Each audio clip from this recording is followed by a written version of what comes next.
Još jedna situacija sa novom mačkom koja me je osvestila o tome kako se ja ponašam prema sebi. Čim smo doneli tu mačku, ona se prvog dana pokakila na sofu. Ja sam odmah u svojoj glavi rekla, ova mačka je loša, sram je bilo, počela sam da gradim sliku o ovoj mački koja je loša. Znači, jednu stvar je ova mačka uradila, ja sam je odmah žigosala da je loša, to je to. Zašto? Mi radimo drugima ljudima ili životinjama, ono što radimo unutar sebe sebi. Ja kad nešto pogrešim, kad nešto uradim kako nisam trebala, kako sam to mogla, vidi sad ovo, trebala sam bolje, sram me bilo, nisam dovoljno dobra, odmah nisam dovoljno dobra. A zašto to radim ja sebi? Zato što su to meni radili u detinjstvu, to su nama radili u detinjstvu. Setimo se škole.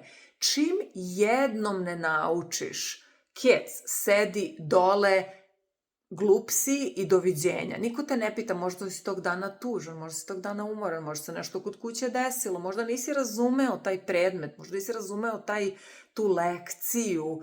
Ne zanima ih. Ti si samo broj, ti si tu, znači jednom ne znaš, kec, sedi, doviđenja si, glup si.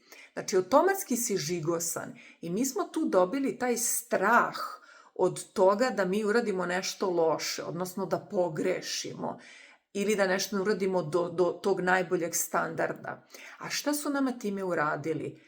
Time su nam stavili blokadu u glavi da u životu napredujemo. Jer kako mi napredujemo? Krenemo u nešto novo, radimo nešto novo, kako možemo da napredujemo? Pa, širimo se, gradimo, rastemo.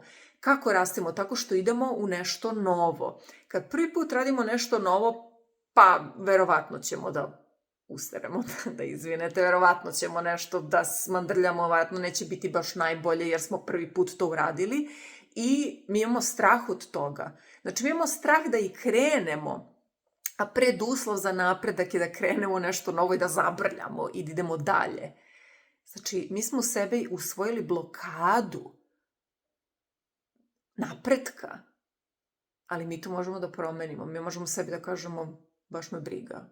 Neka userem, da izvinete, neka smandrljam, neka u prvi put ne bude dobro, ne zanima me, to nije ništa loše. To je preduslov za napredak, to je prvi korak za napredak, to nije ništa loše. Kao je maca, pokakila se iz nekog razloga da bi ja nešto razumela, da bi mi napredovali.